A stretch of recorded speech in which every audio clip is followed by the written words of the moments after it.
Welcome back, ladies and gentlemen. You're watching Startup Central right here on ET now, and let's put the spotlight on online bus booking company Redbus, which saw robust growth in Q2, especially as far as high customer acquisition is concerned. It also saw the highest ever ticketing sales on October 13th when they crossed 4 lakh tickets in just a day, even as Diwali season is around the corner. So what's the growth plan ahead of the company after festive season sales? We're now joined by Prakash Sangam, who's the CEO of Redbus. Thank you very much, Prakash, for joining us this evening on ET Now. Speaking about your Q2 performance, give us a sense of the factors that could be attributed for the robust growth that you have captured in the second quarter, especially as far as high customer acquisition is concerned. Is there anything beyond, the festive sales trend? What else contributed to this kind of growth for the company?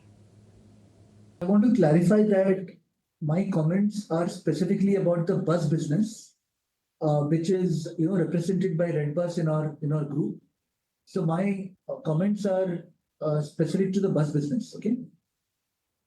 So if you look at Q2, it has been a quarter with more than 20% revenue growth. In fact, in constant currency, we have grown at 25. Our revenue has grown at 25.6%. And there have been multiple factors driving this growth.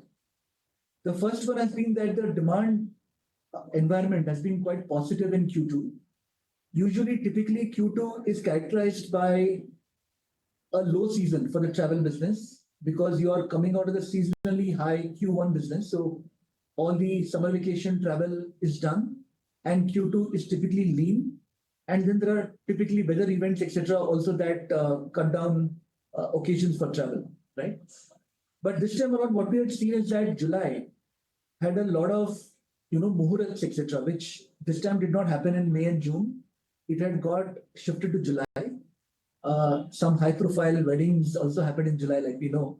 So a lot of muhurat, wedding-related travel, auspicious occasions that happened in July that contributed to travel. The other thing is that we had seen some slowdown in Q1 because of elections in some parts. People had deferred their travel, so there was some catch-up because of that also in Q2. And then, in our sector, post-COVID, there has been a bounce back now with demand coming back smartly. But it has taken a while for the supply to catch up. All right, Prakash, a very, very interesting point to indeed know that, the Q1 demand slowdown actually trickled into resulting into a fabulous Q2 for the company. But let's also understand what have been the key offerings for operators which resulted in boosting demand in double digits in Q2. Look, as a marketplace, right, we cater to both bus travelers as well as bus operators. And in our marketplace, it is about ensuring that customers get the lowest prices and the most attractive prices. And we, at the same time, want to ensure that bus operators maximize their yield. So we have smart platforms, smart promotion platforms for the operators, which allow them to run, promotions and deals for customers based on occupancy, based on signals like occupancy for something specific like somebody booking a return trip. And we also saw that there's an opportunity for operators to build more loyalty for themselves.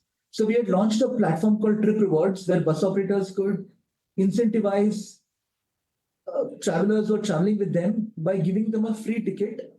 After making 4 trips, the 5th one is free, or after making 3 trips, the 4th one is free. So this platform also got launched in this last quarter, and there was a lot of uptake of the same, both from bus operators using that platform as well as customers then enjoying those benefits. And as a result of that, we saw that the repeat rates on the platform itself, on Redbus itself, have gone up as a result.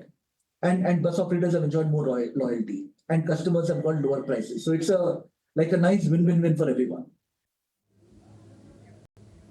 Right, Prakash. But let me also ask you about your festive season plans and the kind of growth that you foresee for the company. I mean, this on the back of the highest ever ticketing sales that the company recorded on October 13th, which is topping that 4 lakh tickets in a day. How much more do you plan to expect? How much more are you expecting from the festive season? Absolutely. So Q3 again is a seasonally high quarter. So we have already seen that we have passed the Dashera peak, and now we are prepping for Diwali. The good news from our side is that during this long weekend for Dashera, in fact, on the return day, on 13th of October, which is a Sunday when a lot of people were coming back, we recorded our highest ever day where, from a point of view of the number of tickets that got booked on that date of journey, we crossed 400,000 tickets on that one day itself, which has been like a record for us. So the momentum that we got in Q2 is continuing, and we are seeing that growth is quite nice and robust, and the momentum is picking up, and a lot of new customers are coming into the category as well, which augurs well. And to further drive that, what we have done is that we have ensured that our application is now available even in local languages. So we already had it in Hindi. We are launched in Tamil in Q1, and we have further expanded our coverage by having the Telugu language application that went live last quarter, and this quarter and in the current quarter we will be making live the Kannada application. So a lot of supply is coming from smaller towns, connecting tier 1 to tier 3 towns. A lot of travel from the smaller population centers, and to cater to that, we have done localization, like I said.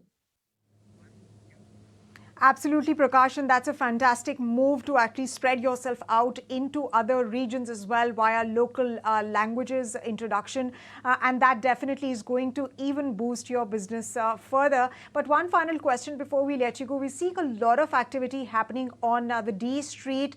Are you looking at any potential fundraise in the near future, because you're looking at a great growth trajectory? And what are your IPO plans? Do you look at perhaps venturing on the D Street and getting listed?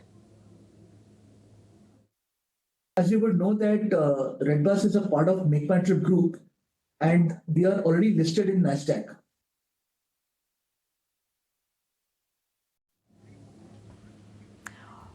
All right, so you're already listed on NASDAQ, but no word yet on whether you would want to list on the Indian bourses yet. On that note, thank you very much, Prakash, for joining us this evening and speaking about the growth of the business. You, of course, state that a large part of the business in the future is going to come from small towns, and, of course, international markets will continue to outperform domestic growth as well. That's the word coming in from, ladies and gentlemen, Redbus. On that note, ladies and gentlemen, it's time for us to wrap this edition of Startup Central. I hope you liked the show as much as we did putting it together for you.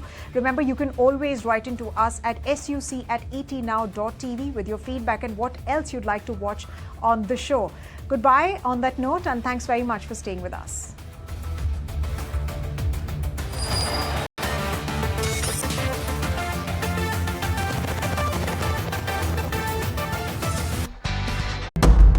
There comes a time when your heart calls for you to arise.